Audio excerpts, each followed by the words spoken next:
नमस्कार साथियों, गौरव ज्ञान धारा में आपका स्वागत है। तो कैसी चल रही है आप सभी की पढ़ाई?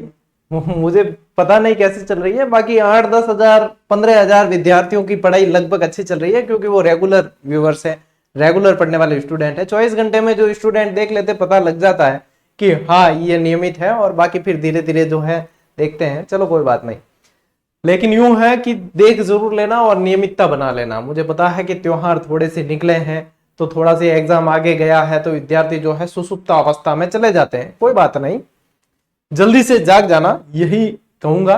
जितना जल्दी जाग जाओगे उतना जल्दी आप जो है रेस में भागोगे। ठीक है, तो आज अपन साहित्य पढ़ रहे हैं। कल अपन ने क्लास शुरू कर दी थी। जो विद्यार्थी डायरेक्ट इस क्लास को देख रहे हैं, कल वाली क्लास जरूर देख लेना, साहित्य वाली, क्योंकि उसमें अपन ने राजस्थानी भाषा के विकास, वर्गीकरण और राजस्थान की जितनी बोलियां हैं वो सारी की सारी अपन ने पढ़ ली है। सिर्फ पढ़ी नहीं, मैं कहूंगा कि याद कर ली है। क्यों? क्योंकि यहाँ जो पढ़ने वाले स्टूडेंट है वो जानते हैं कि कल की क्लास की अहमियत क्या थी। निश्चित रूप से सवाल देखने को मिलते हैं साथियों। तो आज जो है अपन राजस्थानी साहित्य और बोलियों से संबंधित, यानी कि राजस्थानी भाषा और साहित्य से संबंधित ही अपन क्लास पढ़ रहे हैं। तो इसमें कुछ साहित्य भी पढ़ेंगे, कुछ विधाएं पढ़ेंगे, कुछ समझेंगे, चीजों को याद करेंगे। तो इसीलिए कहता हूं मैं कि कंटिन्यू रहा करो। ठीक है, करें शुरू? चलिए शुरू करते हैं। अच्छा, एक बात बता दूं, आज तो है फ्राइडे। ठीक है, कल शाम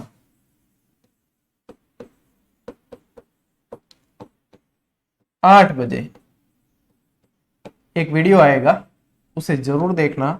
आप लोगों के लिए कुछ अच्छा नहीं, बहुत अच्छा जो है किया है वो बताया जाएगा। जो प्रयास दीवाना बनाते हैं वो कहते हैं ना, वो वाले प्रयास किए जा रहे हैं। और जीजीडी की तरफ से घोषणा है, तो कुछ ना कुछ स्पेशल ही होगा। जब हम कुछ आप लोगों को कहते हैं कि कुछ स्पेशल है, तो वो स्पेशल होता ही है। तो कल शाम 8 बजे शनिवार को जैसे ही वीडियो लॉन्च होता है, आप सभी को जो है आ जाना है, उपस्थित हो जाना है और फायदा उठाना है मैं जो चीज बताऊंगा उस चीज का। ठीक है, तो इंतजार करो, थोड़ा सा इंतजार का मजा लीजिए। इश्क और प्यार का तो मजा आप बहुत ले चुके, अब तो पढ़ाई कर ले राजा। इश्क प्यार की उम्र गई, अब तो जब पढ़ाई कर लेगा तो हो जाएगा। बाद में शादी के बाद में इश्क प्यार सब हो जाते हैं। ठीक है, अभी सिर्फ पढ़ाई करना है, नौकरी लेनी है। ठीक है, और इश्क प्यार जो भी करना है वो पढ़ाई से करो, बाकी सारी चीजें मिल जाएगी। ठीक है, टाइम परवाने मिल जाएगी, मारवाड़ी में क्या है। तो देखो, आज जो पढ़ने जा रहे हैं वो प्रचलित साहित्यिक शब्दावली पहले पढ़ते हैं। अपन क्या है कि देखते हैं एग्जाम में कई बार प्रश्न आ जाता है, या तो लैंग्वेज से आ जाए या शब्द पूछ ले, और ये बने भी है प्रश्न। ठीक है, और बार बार अपन साहित्य पढ़ेंगे तो उनमें बार बार ये चीजें आएगी कि ये रासो, हमीर रासो जैसे कि आ गया, तो ये क्या है। तो इन चीजों को मैं पहले ही क्लियर करवा दूं। इनसे पहले वाली साहित्य की जितनी मैंने अलग अलग बैच में क्लास ली है, उसमें ये चीजें जो है इस नोट्स मेकिंग पैटर्न पे मैंने नहीं करवाई थी। बता तो रखी है कि ये चीज ऐसे होती है, लेकिन ये नहीं करवाई थी। तो इस क्लास में ये, इस बैच के अंदर ही ये नया मिल रहा है आप लोगों को। ठीक है, चलो भाई शुरू करते हैं। देखो, एक तो होता है महाकाव्य। ठीक है, जैसे अपन पढ़ते भी है हम्मीर महाकाव्य, जैसे यहाँ लिखा हुआ भी है। एकलिंग महात्म्य भी कह देते हैं, एकलिंग महाकाव्य भी कहा जाता है। ठीक है, तो ये जैसे कि आप ये कह दो कि अपने पृथ्वीराज विजय जो लिखा हुआ वो भी महाकाव्य के अंदर आ जाता है। महाकवि माघ ने भी महाकाव्य लिखे हैं, तो बहुत सारे मतलब महाकाव्य आ जाते हैं। तो महाकाव्य की क्या विशेषता होती है? जिस प्रबंध काव्य में 8 से अधिक सर्ग होते हैं। ठीक है, अब वैसे आप डिटेल में जाओगे ना, तो हिंदी वाले जो हिंदी साहित्य के स्टूडेंट है वो इसको और भी डिटेल में बता सकते हैं, लेकिन अपने इतना डिटेल में नहीं जाना। अपने को थोड़ी सी जानकारी होनी चाहिए, हिंट होनी चाहिए, क्योंकि ये क्या है, ये हिंदी नहीं है, ये है जीके, और जीके को जीके के हिसाब से ही पढ़ना है। तो अपने को पीएचडी करनी नहीं है, अपना मकसद क्या है, सिलेक्शन लेना। और सिलेक्शन के लिए जितना जरूरी है उतना पढ़ते हैं ना, वो विद्यार्थी सिलेक्ट होते हैं। जो विद्वान बनने के लिए पहले ही पढ़ लेते हैं नौकरी लेने से, वो विद्वान जरूर बनते हैं। ऐसा नहीं है कि विद्वान नहीं बनते, लेकिन नौकरी उनसे थोड़ी सी दूर हो जाती है, क्योंकि नौकरी लेने के लिए विद्वता की जरूरत हो ऐसा कहीं भी नहीं लिखा। नौकरी लेने के लिए सिलेबस को कवर करना आना चाहिए, स्मार्ट स्टडी करनी आनी चाहिए, और आप लोगों को सही तरीका पता होना चाहिए। ठीक है, बाकी विद्वता के लिए तो कोई दायरे नहीं है और कोई उम्र का बंधन नहीं है, कभी बनो भले विद्वान। ठीक है, लेकिन मैं ये कहूंगा विद्वान बनने से पहले नौकरी ले लेना। ठीक है, चलिए, तो जैसे कि आपके हम्मीर महाकाव्य, एकलिंग महाकाव्य आदि। फिर आता है एक रासो साहित्य आते हैं। रासो साहित्य आते हैं ना, देखो, जिस काव्य में युद्ध और नायक की वीरता का वर्णन हो, रासो कई ऐसे हैं, जैसे पृथ्वीराज रासो, हमीर रासो, रासो यानी वीर रस होगा, ठीक है। और रासो के अंदर होंगी युद्ध, वीरता, नायक, उसके बखान होंगे, ठीक है। तो वहां पे क्या आएगी, वो साहित्य क्या कहलाएंगे, रासो कहलाएंगे। ख्यात यानी कि ख्याति, ख्यात का मतलब ही क्या होता है, ख्याति यानी कि इस व्यक्ति ने अच्छे काम किए उसकी ख्याति बिखेरना। तो ख्याति प्राप्त बातों का संकलन इसके अंदर आता है, ये इतिहास लेखन होता है वो वाला, जैसे कि मूणोत नैणसी ख्यात, जोधपुर के यानी मारवाड़ के दीवान थे मूणोत नैणसी। आज अपन पढ़ेंगे इनके बारे में भी जानकारी, ठीक है।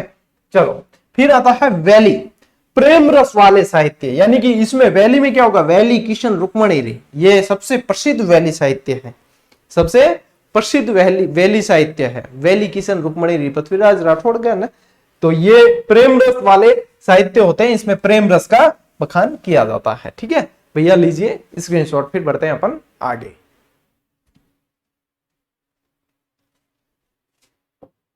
ओ भाई टाबरा आगे चला, देखो अब ये दुहा या दोहे ये अपने हिंदी में बहुत पढ़े, पढ़े तो क्या रटे हैं, खूब ही रटे हैं दोहे, क्योंकि मास्टर जी पूछते थे, और मास्टर जी बाकी कोई पूछे नहीं पूछे दोहे जरूर पूछते थे, क्योंकि उन्हें भी शायद सुनने में अच्छा लगता हो। तो दोहे बहुत रटे अपन ने। राजस्थान में सबसे लोकप्रिय और प्राचीन छंद है, इसीलिए तो अपने माध्यमिक शिक्षा की बोर्ड की किताबों में आ जाते हैं। वही माध्यमिक शिक्षा बोर्ड में कभी रासो साहित्य, यानी कि आप यूं नहीं देखोगे कि आपको अमीर रासो पढ़ने को मिल गया, ऐसा नहीं है, लेकिन दोहे तो मिलेंगे ही मिलेंगे, ठीक है। इसमें 4 चरण, प्रथम व तृतीय चरण में 13 मात्राएं होती है, ठीक है। 4 चरण होते हैं, प्रथम और तीसरे में 13 मात्राएं होती है, दूसरे और चौथे चरण में 11 मात्राएं होती है। और बेटा ये वाली चीज है ना, याद मत करना कि पहले मास्टर जी देखिए जो कहे कि ये याद मत करना, ये हिंदी साहित्य वाले याद करें, आपको तो सिर्फ है ना ये एक विधा है हिंदी अपने जीके के अंदर, ये ध्यान रखना है, ठीक है। ये याद करने जाओगे ना, याद आसानी से हो जाए तो कर लेना, नहीं हो तो लोड नहीं लेना है कि गुरुजी ये तो याद ही नहीं हो रहा, इसके चक्कर में साहित्य में आने वाले प्रश्न गलत नहीं करने, ये सिर्फ समझने के लिए है चीजें, ठीक है।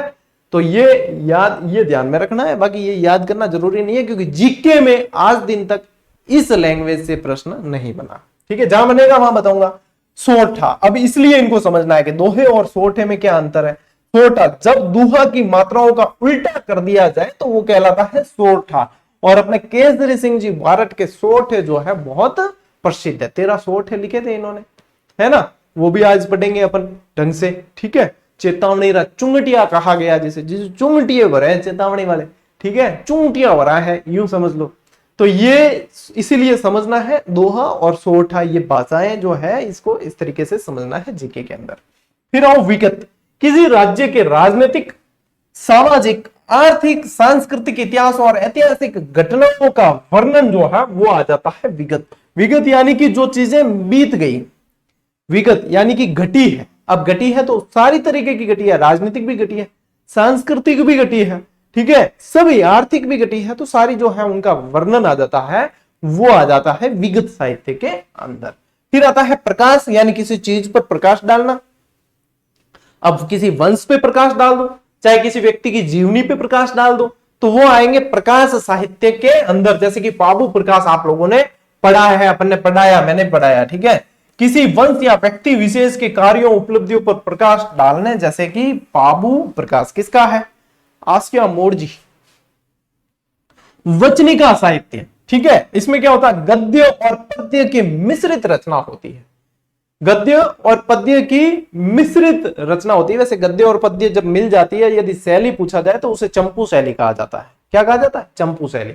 जैसे कि अचलदास खींचीरी वचनिका, शिवदास गार्डन, इसके रचयिता है शिवदास गार्डन। मैं याद करना बताऊंगा इसको कैसे याद रखना है, एक बार समझ लो चीजें।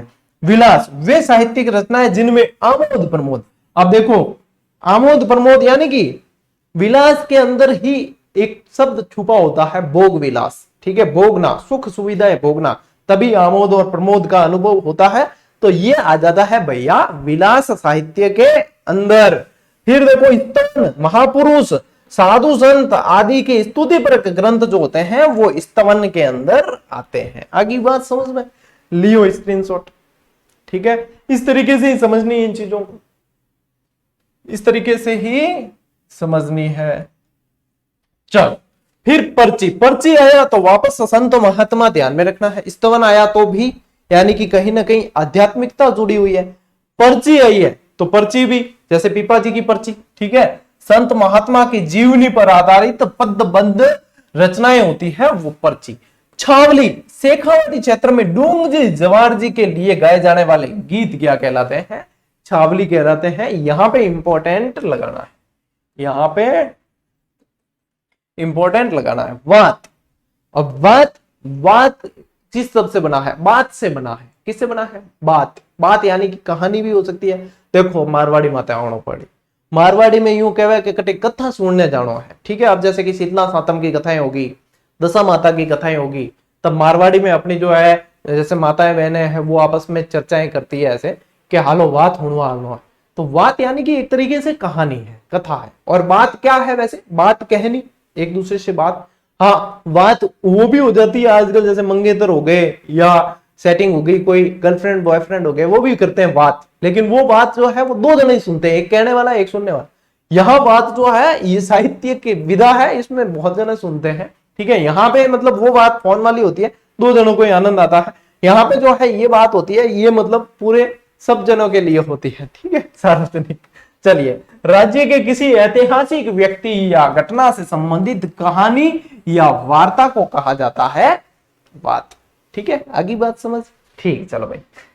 फिर आओ भैया दवावेद। दवावेद क्या होता है? वे राजस्थानी साहित्य जिसमें अरबी फारसी शब्दों का प्रयोग किया हो। देखो ये लैंग्वेज से प्रश्न बन सकता है, क्योंकि जो चीज अलग होती है ना वहां से प्रश्न बनने की संभावना होती है।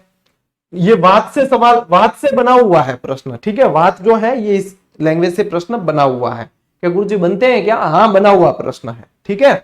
और ये दवावेद से बन सकता है। इसमें स्पेशली अपन को क्या ध्यान रखना है? अरबी फारसी शब्दों का प्रयोग, ये स्पेशली अपन को ध्यान में रखना है, ठीक है। फिर आओ देखो रूपक।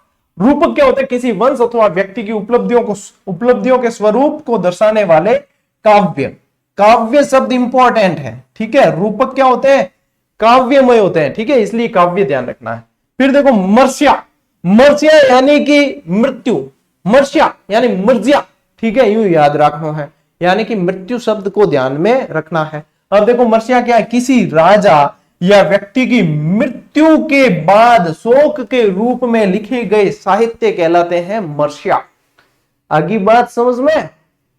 समझिया के कौन समझिया? याद करना है मर्ष्या, ठीक है। फिर आओ झूलना। झूलना साहित्य, जैसे कि माला सांधु ने भी लिखे हैं, महाराणा प्रताप के झूलने वगैरह, ठीक है। तो देखो राजस्थानी काव्य का एक प्रकार का मात्रिक छंद है, जैसे महाराणा प्रताप का झूलना, अमर सिंह राठौड़ का झूलना, ठीक है। अपने झूलना साहित्य जो है दूरसा आड़ा ने भी लिखे हैं महाराणा प्रताप से संबंधित झूलना साहित्य। फिर आओ वंशावली। पूरे वंश के बारे में जानकारी देने वाले आ जाते हैं इसमें वंशावली। ये सारी की सारी है आपके साहित्य से संबंधित शब्दावली, ठीक है। तो ये तो बेटा याद करनी ही पड़ेगी आप लोगों को, ठीक है। आज मैं वैसे ये क्लास ले रहा हूं, कंडीशन आप सभी को पता है, और 450 किलोमीटर तकरीबन सफर करके और फिर भी ये क्लास वापस आके रिकॉर्ड कर रहा हूं। काफी सारे स्टूडेंट भी मिले। एक्चुअली काफी समय से मदर की एक इच्छा थी कि कुलदेवी के दर्शन करने, तो कुलदेवी के दर्शन करने भी गए थे, फिर खेतला जी दर्शन करने गए थे, और कुछ चीजें अच्छी घटित हो जाती है जो शायद बुरी हो सकती थी, और अच्छी घटित हो जाए तो फिर घर वालों की थोड़ी सी श्रद्धा भगवान के प्रति बढ़ जाती है। तो फिर आज गुड फ्राइडे की थोड़ी सी छुट्टी थी तो वहां जाके भी आए। फिर मुझे पता है कि क्लास भी देनी पड़ेगी, क्योंकि शनि रवि वैसे ही छुट्टी आने वाली है, तो इसलिए ये जरूरी भी है। इसीलिए कहता हूं कि क्लास की इंपॉर्टेंस को समझना। मुझे पता है आप मेरी क्लास खरीद नहीं सकते, क्योंकि मैं यदि क्लासेस बेचना चाहता, कोर्स सेल करना चाहता, आज मैं करोड़पति बन गया होता, ठीक है। छोटे मोटे नहीं, 10-20 करोड़ रुपए कमा लिए होते यदि मैंने कोर्स सेल किए होते, क्योंकि इतनी ऑडियंस का विश्वास है। लेकिन और इतना तो मुझे कई संस्थान वाले इससे ज्यादा के तो ऑफर दे चुके हैं, लेकिन सिर्फ और सिर्फ इसलिए मैं पढ़ाना चाहता हूं यूट्यूब पर। केवल क्लास ऐप में नहीं देता हूं, क्योंकि ऐप में देने पे खर्चा आ जाता है और उसके बाद में पैसे लेने ही पड़ते हैं। इसलिए सिर्फ यूट्यूब पे पढ़ाता हूं कि वे हजारों छात्र जो कहीं से किसी कारणवश बैच नहीं खरीद पाते, कोर्स नहीं खरीद पाते, वो कहां से पढ़े? तो उनके लिए जीजीडी है। और फिर जो खरीद पाते हैं वो भी पढ़े, ताकि आप लोग एक क्वालिटी जो है वो मेंटेन करके चल पाए। इसलिए कहता हूं इन क्लासेस को हल्के में नहीं लेना है, नियमितता बना के रखनी है। यानी YouTube पर नियमित क्लास आ रही है तो ये देख लो कि हमें हर क्लास में क्वालिटी मेंटेन करनी पड़ती। क्यों? क्योंकि न जाने कितने विद्वान, न जाने कितने विषय विशेषज्ञ, न जाने कितनी संस्थाएं, न जाने कौन कौन ये क्लासेस देखता है, तो हम थोड़ी कोई कमी छोड़ेंगे अंदर। जब हम नहीं छोड़ रहे तो आप लोगों को क्लास ड्रॉप करनी नहीं है, सीधी सी बात। इस विश्वव्यापी प्लेटफॉर्म पे यदि हम कमी छोड़ेंगे तो हमें क्या, और भी पढ़ाने वाले बहुत हैं तो वो पढ़ाएंगे। ठीक है, तो इसलिए जो है आप क्लास की सीरियसनेस को समझें और वक्त के तकाजे को समझें। आज तक बारी बारी शब्द आ रहे हैं और पढ़ने में ध्यान दो। आज भी जहां मैं गया हूं मुझे कई सारे स्टूडेंट मिले, सिलेक्टेड एक कपल मिला। पहले उनके हस्बैंड ने नमस्ते किए, मैं समझ गया ये अपने स्टूडेंट है। फिर पीछे से मैडम आए एक, उन्होंने नमस्ते किए। फिर उनके हस्बैंड ने कहा सर ये आपकी स्टूडेंट है, और ये सेकंड की टीचर लग गई। जीके की क्लासेस आपकी चैनल से ही देखी है, आपकी पुस्तकें पढ़ी है, और मतलब आज हम दर्शन करने आए और आप मिल गए। तो मतलब खुशी होती है ना वो, कि हमें हमारे स्टूडेंट वो भी चयनित होके मिले। तो यानी कि मतलब आप समझ नहीं सकते कि एक शिक्षक के लिए क्या खुशी होगी। और उनकी खुशी भी होती है कि हम जिससे पढ़े हैं उनसे आज रूबरू मुलाकात हो गई। बहुत सारे स्टूडेंट मिलते हैं अब जहां जाते हैं वहां सब चयनित मिलते हैं, ये देखो। और टीचर वैकेंसी बड़ी पारदर्शिता के साथ में हुई, ये भी आप जानते हो। तो आप लोग भी चयनित होंगे, आप लोगों को कंटिन्यूटी रखनी पड़ेगी, और ये जो क्वालिटी हम दे रहे हैं उसे मेंटेन रखना पड़ेगा। थोड़ा सा 5 मिनट का समय लिया है, लेकिन ये 5 मिनट यदि किसी की जिंदगी में असर कर गए तो उसके जो है आने वाले कई साल बदल सकते हैं, यानी कि भविष्य बदल सकते हैं। पढ़ लो थोड़े से ढंग से, ले लो स्क्रीनशॉट। अब आते हैं भैया अपन अलग अलग साहित्य, उनके रचनाकार। देखो मैं आप लोगों के जहां से सवाल बनते हैं ना, वहां सारे सवाल आप लोगों को दूंगा। ठीक है, आप लोगों को धैर्य के साथ में क्लास को देखनी है, और क्लास जैसे ही पूरी होती है उसे याद कर लेनी है, उसके बाद में प्रैक्टिस कर लेनी है। जो स्टेप फॉलो कर लोगे ना सारे तरीके से, बस हो गया काम। सिलेक्शन की तरफ आप बहुत आगे बढ़ चुके हैं, ये समझ लेना। अब वापस ध्यान केंद्रित करो भाई, बातें कौन करा हम बीच में। पृथ्वीराज रासो लगाओ, मोस्ट इंपॉर्टेंट, क्योंकि ये इंपॉर्टेंट है, स्पेशली सीईटी और पशु परिचर की दृष्टि से तो बहुत ज्यादा इंपॉर्टेंट। आपको क्या पूछेंगे, पृथ्वीराज रासो के रचयिता कौन है, या ये नहीं पूछा तो क्या पूछेंगे, पृथ्वीराज रासो को पूरा किसने किया। ये यहां पे लिखा हुआ है एक कि डिंगल में रचित साहित्य। ठीक है, अब कई स्टूडेंट कहेंगे कि सर हम हिंदी साहित्य के, ये पिंगल में रचित साहित्य है। ये वही चीज है, वही कंफ्यूजन है जो आप लोगों के मीराबाई के जन्म से संबंधित है। और कई बार आयोग ने मेड़ता को माना, कई बार कुकड़ी को माना। कुकड़ी क्या है, कुड़की। ठीक है, मीराबाई के जन्म से संबंधित कुड़की को माना। अब कई ऑथेंटिक पुस्तकें, ऑथेंटिक, ठीक है, हिंदी ग्रंथ अकादमी में दे रखा है मेड़ता, मीराबाई का जन्म स्थान। गोपीनाथ शर्मा की पुस्तक उठा के देखो, उसमें दे रखा है कुड़की। तो ये वही कंफ्यूजन है जो डिंगल और पिंगल वाला पृथ्वीराज रासो से संबंधित है ना, ये वही कंफ्यूजन है जो मीराबाई के जन्म और मृत्यु से संबंधित वाला कंफ्यूजन है। इसका कोई समाधान नहीं है।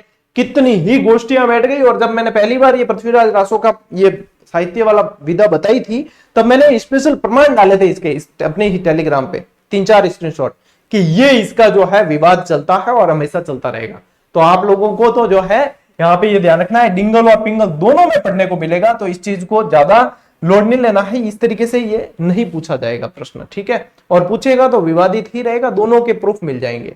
ठीक है, तो देखो पृथ्वीराज रासो वीर रस का महाकाव्य है, रासो साहित्य है, और लिखा किसने, रचयिता पूछते हैं तो चंद्रबरदाई, चंद्रबरदाई नाम है, लेकिन अपन चंद्रबरदाई ही पढ़ते हैं और कई जगह चंद्रबरदाई ही लिखा मिलेगा।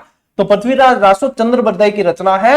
ये जो है फ्रेंड थे पृथ्वीराज चौहान के। ठीक है, ये आप जो पढ़ते हो ना, 4 बांस 24 गज अंगुलिष्ठ प्रमाणता ऊपर सुल्तान है मत चूके चौहान, ये वो जो पंक्तियां हैं वो पृथ्वीराज रासो के अंदर ही मतलब लिखी हुई है। ठीक है, ये चंद्रबरदाई की कई हुई ही पंक्तियां थी, ये बताया जाता है। तो यहाँ पे ये इंपॉर्टेंट है, चंद्रबरदाई की रचना है। इसे पूरा किया है इनके पुत्र जलहन ने। ठीक है, एक जलहन, एक कलहन, ठीक है, एक विलहन भी आता है इतिहास के अंदर, लेकिन मैं आपको जलहन तो यहाँ पे पता चल गया। एक कलहन है जिसने राज तरंगिनी लिखी थी पुस्तक कश्मीर के। ठीक है, तो कलहन भी ध्यान में रखना, और ये जलहन है। ठीक है। एक ये जलहन, एक जलहना भी थी, जलहना वो बेटी थी किसी की, चलो कोई नहीं, अभी ज्यादा लोड नहीं लेना। तो यहाँ पे ये चीजें ध्यान रखनी है। पूरा किसने किया? जलहन ने। लिखा किसने? चंद्रबरदाई ने। चंद्रबरदाई कौन थे? पृथ्वीराज के मित्र थे। पृथ्वीराज के ऊपर ही लिखा हुआ रासो साहित्य है, ठीक है। इससे ज्यादा आप लोगों को पृथ्वीराज रासो में नहीं पूछा जाएगा। आगे बात समझ में? ठीक है, आगे बढ़े। खुमान रासो, देखो खुमान रासो, खुमान रासो में है ना, आपको खुद याद रखना पड़ेगा। क्या याद रखना पड़ेगा आपको? खुद के गुरुजी वो तो हम खुद ही रखेंगे। अरे भैया वो खुद नहीं, हु यानी कि खुमान, ठीक है, और द यानी कि दलपत, बस ये आप खुद याद रखो, ये याद हो जाएगा। तो ये खुमान रासो जो है वो दलपत विजय की मतलब रचना है। मैं जब अपने कंपटीशन के दौर में तैयारी करता था तो मैं इस तरीके से जो चीजें याद करता था ना, वही चीजें मैं यहां बताता हूं, क्योंकि ये कंफ्यूजन होता है। और आप खुद याद रखो ना, कंफ्यूजन करना कहां है आप लोगों को। कुमार रासो आए, खुद याद रख लेना, दलपत विजय, बस। पिंगल में रचित यह साहित्य है और मेवाड़ के शासकों का इसके अंदर क्या है? वर्णन मिलता है। कुमार जो है राजा हुआ था अपने मेवाड़ की वंशावली के अंदर ही, ठीक है। तो यहाँ पे ये ध्यान रखना है, दलपत विजय की रचना है। अब देखो यहां तक याद हो गई चीज, मतलब जैसे जैसे आगे बढ़ेंगे वो चीजें याद होनी चाहिए, तभी आप लोगों को वो क्लास बेनिफिट देगी।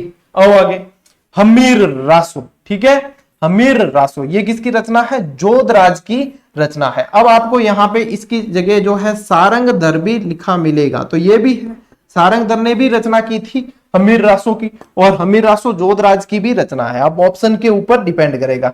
हमीर की वंशावली का वर्णन है और खिलजी से जो युद्ध हुआ था हमीर का, ठीक है, कौन सा खिलजी? अलाउद्दीन खिलजी से जो युद्ध हुआ था वो हमीर का जो है वर्णन, हमीर और अलाउद्दीन खिलजी के युद्ध का वर्णन इसके अंदर मिलता है, ठीक है। तो हमीर रासो जोधराज याद रखना है, ठीक है। जोधा है, ठीक है, क्या? जोधा है यानी कि जोधराज, और है से हमीर रासो, और यहां आपको खुद याद रखना है, ठीक। आओ आगे बिशलदेव रासो। यहां पे मैं पहले ही बता दूं, एक आप यदि आप तो पता नहीं टीचर वैकेंसी की तैयारी करोगे या नहीं, अल्फ्रेड बिने है, साइकोलॉजी पढ़ते हैं तब, तो उसके अंदर ये आता है बिने, ठीक है। तो यहाँ पे भी, और मारवाड़ी में क्या कोई किसी से डरता है ना, तो मारवाड़ी में क्या बिने, तो आपने यहाँ पे बिने याद रखना है, यानी कि बी से बिशलदेव रासो और न से नरपति नाल, ठीक है, यानी कि इसके लेखक कौन है? नरपति नाल। ज्यादातर जो पूछी जाती चीजें है ना, वो इनके लेखक पूछे जाते हैं। तो बिशलदेव रासो नरपति नाल, विग्रहराज चतुर्थ है ना, उसी का नाम बिशलदेव था, ठीक है। तो ये बिशलदेव रासो नरपति नाल, डिटेल में गया ना एग्जामिनर, क्या भैया इनको डिटेल में पूछता हूं, तो फिर पूछ सकता है कि बिशलदेव रासो में किसका उल्लेख है। तो बिशलदेव रासो में भैया उल्लेख है बिशलदेव और उनकी रानी राजमती की प्रेम गाथा का। अब है कैसा साहित्य? रासो साहित्य है, वैली नहीं है, लेकिन प्रेम गाथा का वर्णन है, होता है। अपन थोड़ी रोक सकते हैं कोई लेखक को कि भाई क्यों किया, वर्णन किया।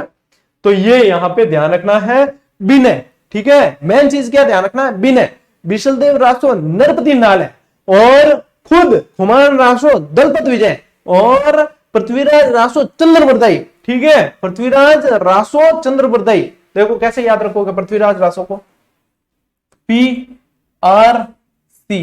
ठीक है, पृथ्वीराज रासो चंद्रबरदाई, ठीक है, हो गया याद। और हमीर रासो जोधा है, ठीक है, जोधराज हमीर रासो, तो भैया याद हो चुके हैं। हमीर महाकाव्य, अब देखो दो चीजें ही इस दुनिया में महान है, एक तो चांद, एक सूरज। महा यानी महा, बड़ी, ठीक है। तो यहां पे क्या ध्यान रखना है? ये देखो चांद और सूरज, चंद्र और सूर्य, तो ये महाकाव्य आ जाए ना हमीर के आगे, तो वो किसने लिखा है? नयन चंद्र सूरी ने लिखा है भैया, नयन चंद्र सूरी ने लिखा है। तो यहाँ पे चांद और सूरज बड़े हैं, महा है, महा यानी बड़ा, ठीक है, लघु यानी छोटा। तो यहाँ पे चांद और सूरज, चंद्र सूरी, नयन चंद्र सूरी, चौहानों की वंशावली का उल्लेख मिलता है। फिर आओ पृथ्वीराज विजय। अब यहाँ पे देखो, यहाँ पे क्या था? रासो था, यहाँ क्या था? रासो। यहाँ पे क्या है? विजय। तो जय से ही, ये देखो जय, जय नहीं लिखना अपन को लिखना है जयानक, ठीक है। विजय, विजय के अंदर क्या होता है? जय होता है, और जय से क्या बनता है? जयानक बनता है। संस्कृत का साहित्य है ये बहुत तगड़ा वाला, पृथ्वीराज चौहान का वर्णन ही इसके अंदर मिलता है। और ये भी याद, ये भी याद। फूले माला, अरे भैया इसको कैसे भूल सकते हैं, ये तो उद्योतन सूरी अपन ने कल की क्लास में ही पढ़ा है। 18 देशी भाषाओं का उल्लेख, जिसमें मरु भाषा का भी उल्लेख वतराज के समय लिखी गई। भूलने का तो कोई चांस है ही नहीं, और भूलने का कोई आपको परमिशन भी नहीं दी जाती है, ठीक है। उद्योतन सूरी की रचना है और तत्कालीन राजस्थान के सांस्कृतिक जीवन का इसके अंदर वर्णन मिलता है। और साथ में भैया यहाँ पे भी नोट कर लेना कि 18 देशी भाषाओं का वर्णन इसके अंदर मिलता है। तो आ गया ना मजा, तो लीजिए स्क्रीनशॉट, आगे बढ़ते हैं। कौन कहता है कि साहित्य याद करने से बहुत भारी है? एक बार जीजीडी की क्लास देख कर तो देखो। वो कहते हैं कौन कहता है कि आसमान में छेद नहीं होता, एक पत्थर तो तिब्बत से उछालो यारो। कौन कहता है कि जीके याद नहीं होता, एक जीजीडी की क्लास लगाकर तो देखो यारो। ये वाली बातें हैं, ठीक है। चलो भाई, ओ वैली साहित्य, वैली किशन रुक्मणी, किसने लिखा है? पृथ्वीराज राठौड़ ने, ठीक है। देखो राजकुमार था ये, पृथ्वीराज राठौड़ के बारे में अपन ने पढ़ा भी, बीकानेर का राजकुमार था, ठीक है। तो देखो बीकानेर का राजकुमार है पृथ्वीराज राठौड़ ने, मुगलों की शरण में चला गया था, ये बात अलग है। इसे पित्थल के नाम से जाना जाता है। इतिहास में दो चीजें ध्यान रखनी है आप लोगों को, पाथल और पित्थल। तो पाथल जो है ना वो तो है अपने प्रताप सिंह यानी कि महाराणा प्रताप, और पित्थल जो है ना वो ये है। पित्थल यहां लिखने की जरूरत नहीं, लिखा हुआ है पित्थल, ये है पृथ्वीराज राठौड़, ठीक है। इस ग्रंथ को दुर्सा आडा ने पंचम वेद कहा, पंचम वेद भी कहा, इसे 19वां पुराण भी कहा जाता है, 19वां पुराण भी कहा जाता है। वैसे बता दूं आप लोगों की जानकारी के लिए कि दुर्सा आडा जो है अकबर के दरबारी कवि थे, और दुर्सा आडा की एक पीतल की मूर्ति जो है माउंट आबू में बनी हुई है, ठीक है। चलो, तो ये ध्यान रखना है, ठीक है। ये पूछा जाता है, एक बार तो यही पूछा था कि पंचम वेद के नाम से, तो ये हो गया वैली किशन रुक्मणी। एक बार बढ़िया तरीके से पूछा कि कहा किसने, तो दुर्सा आडा ने कहा, ये भी ध्यान रखना है। डिंगल का हेरोस कहा जाता है इन्हें, पृथ्वीराज राठौड़ को।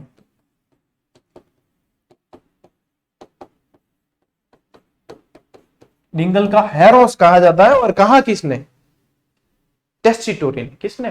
पीएल टेस्टिटोरी ने कहा, ठीक है। ये डिंगल का हेरोस, ये भी ध्यान रख लेना। और भैया पद्मावत, ये पद्मावत जो है ना मलिक मोहम्मद जायसी ने लिखी है, यानी कि लगभग पद्मावती जब हुई उससे 200 साल बाद में लिखी, और इसको देखकर जो है कई सारे मनगढ़ंत भी इसके अंदर बातें आ गई। और फिर आप लोगों ने देख ली अपने 21वीं सदी में बनी हुई मूवी, कौन सी? पद्मावती नाम है, पद्मावत नाम है, क्या है उसका मैं याद नहीं रहता मुझे, क्या है, मंदबुद्धि वालों को ना हो जाता है। तो उसमें तो बिल्कुल ही खेला किया है। अरे कम से कम रतन सिंह तो डंका ले लेते रहे, जिसको देख के शौर्य अंदर से उमड़ता है। वो तिक्के हापुस आम जड़ो मुंडेरो हीरो ले लियो उनके रतन सिंह, क्या देखा रहे वहां मूवी देखी जगह। अरे अलाउद्दीन खिलजी के रोल में तो वो जमा है, फिर भी वो जालिम, ठीक है। लेकिन रतन सिंह तो डंका लेते रहे कम से कम पिक्चर के अंदर, पिक्चर बनाते हो।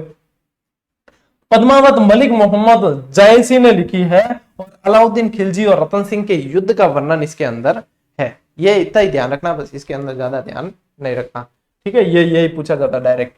फिर आओ आगे, दयालदासरी ख्यात।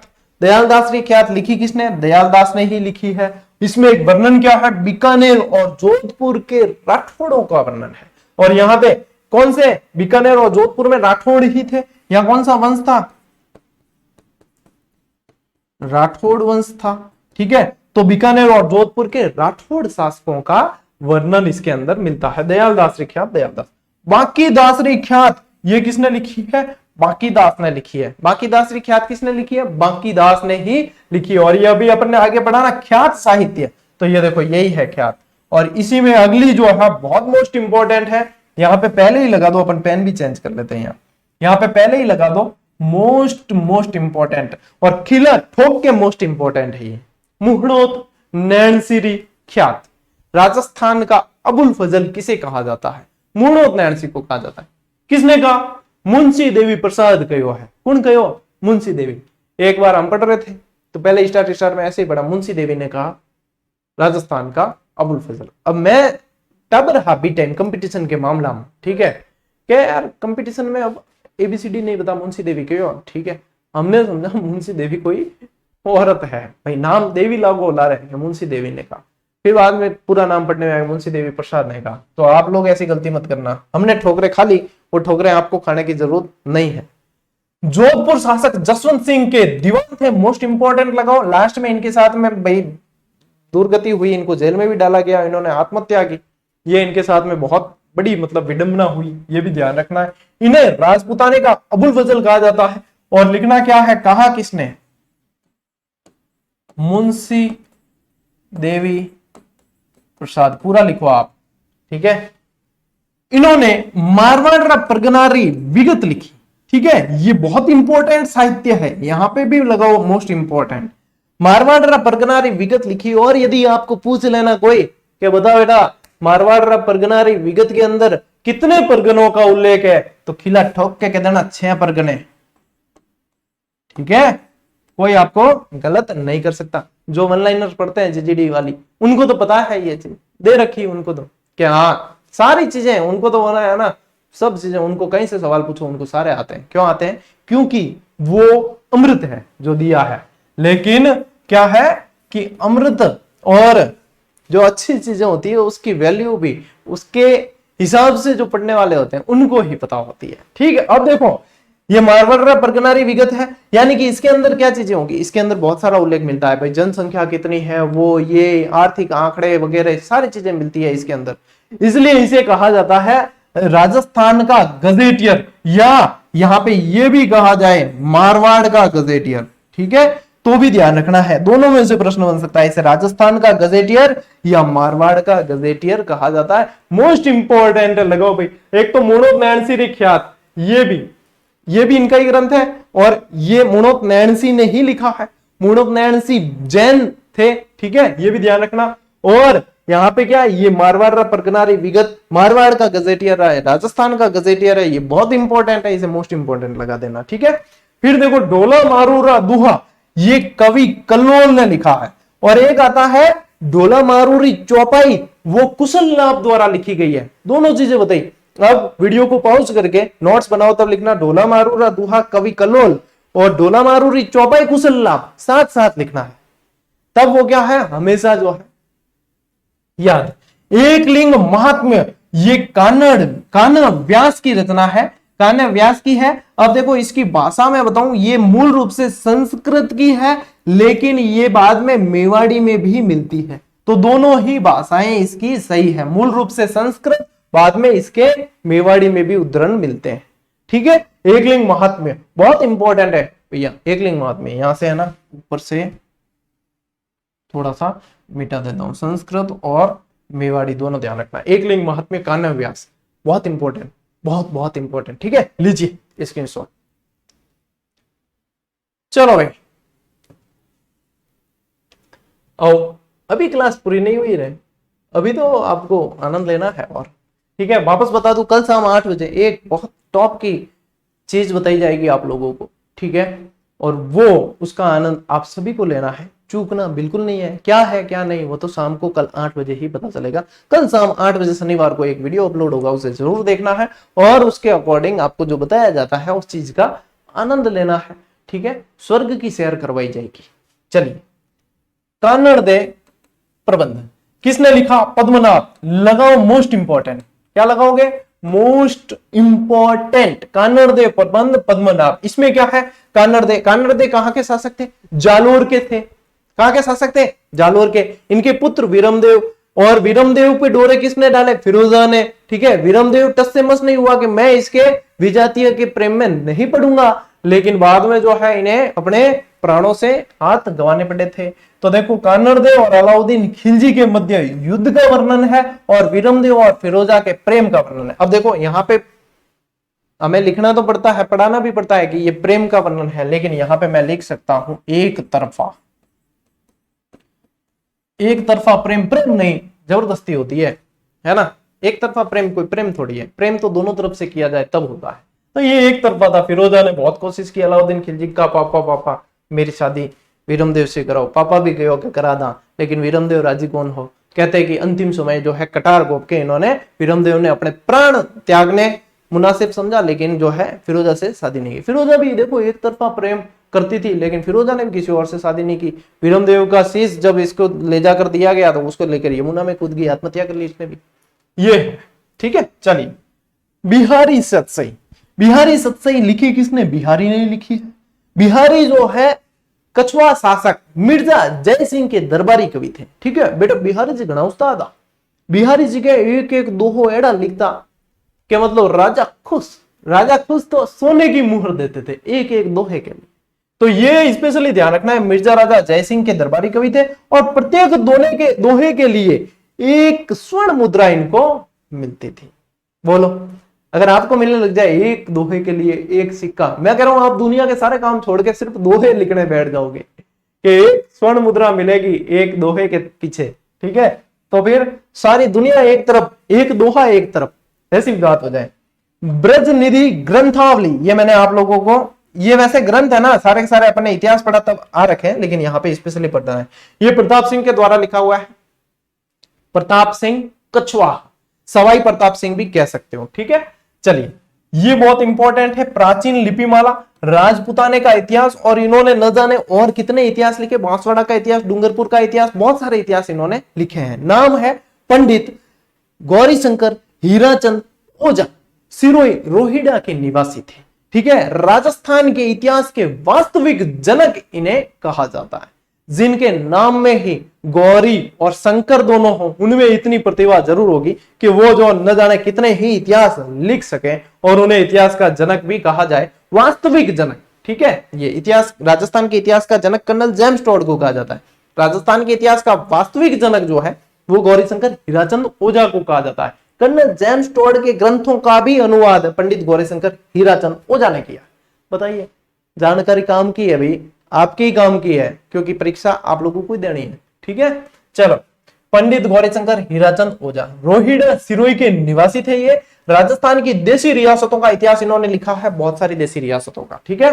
सर्वप्रथम भारतीय लिपिमाला शास्त्र का लेखन किया और मोस्ट इंपॉर्टेंट है, यहां पे इससे प्रश्न बनता है और ये बनेगा। अब आगे वीर विनोद श्यामल दास, डायरेक्ट याद होना चाहिए। जैसे ही आ गया कि वीर विनोद, तो आपको तुरंत आना चाहिए श्यामल दास मेवाड़ के महाराणा सज्जन सिंह के आश्रित कवि थे या दरबारी कवि कह सकते हो आप। लेकिन इन्होंने ना ये जो वीर विनोद लिखी, इस वीर विनोद से जो है मेवाड़ के महाराणा फतेह सिंह खुश नहीं हुए और इनको जो है बंदी बनवा दिया और इनकी प्रतियों को भी रुकवा दिया। फिर बाद में भोपाल सिंह ने इन्हें रिहा किया था। तो ये भी ध्यान रखना, कवि राजा श्यामल दास मेवाड़ महाराणा सज्जन सिंह के दरबारी थे और इन्होंने, सज्जन सिंह ने इन्हें कविराज और महामहोपाध्याय की उपाधि दी थी, ठीक है। और बाकी जो बोल के बताइए उसे भी वापस सुन के लिख लेना। चलो भाई, स्क्रीनशॉट लो।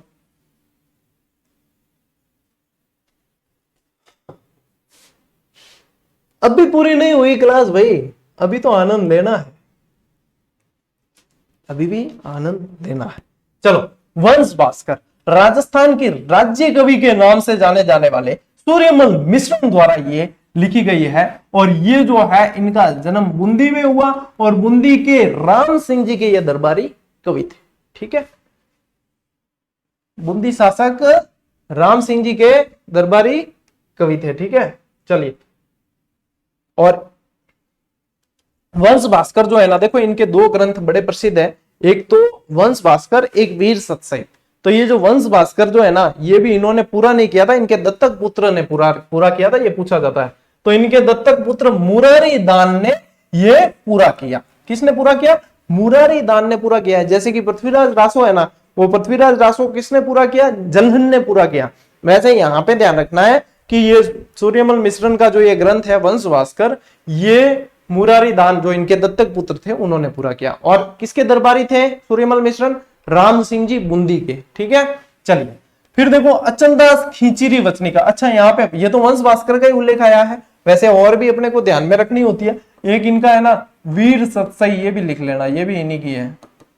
छंद मयूख वगैरह बहुत सारी है वैसे तो। अचलदास खींचीरी वचनिका, खींची शासक कहाँ थे? झालावाड़ में थे। कहाँ थे? झालावाड़, गागरोन, ठीक है। ये जो है शिवदास गार्डन की रचना। अब मैंने इसे कैसे याद की थी बताऊं? मैंने याद की थी कि अचलगढ़ के अंदर शिव जी का मंदिर है। अचलगढ़ कहाँ है? सिरोही, माउंट आबू। अचलगढ़ में शिव जी का मंदिर है, जहां पे शिव जी के शिवलिंग की पूजा नहीं होके उनके अंगूठे की पूजा होती है। ठीक है, इसलिए अचलगढ़ में शिव जी का मंदिर हमेशा याद रहता है। इसलिए ध्यान रखिए, अचलदास खिंचीरी वचनी का आज्ञा, तो अपने को ध्यान रखना है कौन सी चीज, शिवदास गार्डन। ठीक है, तो ये याद हो गया। मांडू सुल्तान होसंगसा एवं गागरोन शासक अचलदास खिंची के युद्ध का वर्णन इसके अंदर मिलता है। अब आगे चेतावनी राग चुंगटिया। ठीक है, चुंगटिया कह दिया करें मारवाड़ी के चूंटिया, उसके बरा नहीं हूं चूंटियो, वो चुंगटियो, ये भी चुंगटिया है। ये थे क्या, वैसे सोठे थे। इसमें क्या है, कौन सा लेखन था, ये सोठे थे। केसरी सिंह बारक द्वारा रचित है, बहुत इंपॉर्टेंट है। 1903 में दिल्ली दरबार में जाते समय मेवाड़ महाराणा फतेह सिंह को लिखे थे। ये 13 सोठ है और इनसे इनका मेवाड़ महाराणा फतेह सिंह का सोया हुआ स्वाभिमान जाग गया और ये दिल्ली दरबार में शामिल नहीं हुए, रोकने के लिए लिखे थे। फिर आओ राव जैतसिरो छंद, इसमें ये सीधा पूछा जाता है किसका है, बीटू सूजा का है। और यदि पूछ ले डिटेल तो बाबर के पुत्र कामरान और राव जैतसी के मध्य युद्ध का वर्णन मिलता है। पाहेबा का युद्ध हुआ था, नहीं पाहेबा का नहीं, पाहेबा से उस समय टाइम पीरियड वही है, मेरे दिमाग में से मिस हो रहा है, बता दूंगा मैं जब भी याद आएगा। मैंने पढ़ा रखा है इतिहास के अंदर, देख लेना। ठीक है, तो ये ध्यान रखना, बाबर के पुत्र कामरान और राव जैतसी के युद्ध का वर्णन है। चलो भाई स्क्रीनशॉट लीजिए।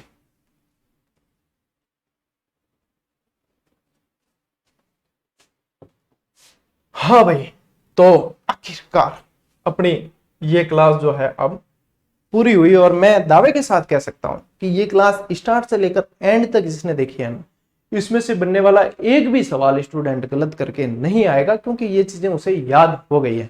और याद कैसे हुई है, इसके लिए आप लोगों को टेस्ट सीरीज दे रखी है। और बता दूं, सीईटी की जो टेस्ट सीरीज है उसमें बहुत बढ़िया रेस्पॉन्स मिला है। और जो कॉम्बो दिया है सीईटी के अंदर, उस कॉम्बो में बहुत कम सीटें बची है। अब मतलब कॉम्बो में पहले ही कहा था आपको कि 2000 स्टूडेंट प्रारंभिक उनको ही ऑफर दिया जाएगा, और ये जैसे ही पूरी हो जाएगी तब उसको कॉम्बो को जो है या तो सोल्ड आउट कर दिया जाएगा या फिर उसकी प्राइस बढ़ेगी।